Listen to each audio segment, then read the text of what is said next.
আমরা আগুন জ্বালাই, হ্যাঁ আগুন হুম 4 জন করে থাকছে, তারপরে বাড়ি গেছে দীপালি পিছে গুলি করছে, জানেন আমরা হসপিটাল গিয়া জানছি ডাক্তার কি কইছে?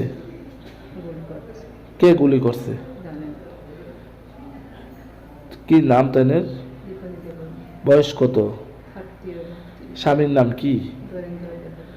ধরেন্দ্র দেব, বাড়ি? সামনে থানা? রাধাপুর। খুমলুঙ্গি দেয়া। তুই পুলিশে জানাইছিলি ঘটনা? জানাইছে হসপিটালে গিয়া ডক্টরে পাঠাচ্ছে, পুলিশ কারে ধরছে? দর্শনা স্বামীরা রয়ে গেছে কালকে। স্বামীর সাথে কোনো ঝগড়া হয়েছিল? কিছু তো গুলিটা বাইর করছিলি ডাক্তার? না, ওখানে অপারেশন করবে, তাহলে কি করে? এটা পাঁচ করে। তোমার কি লাগে?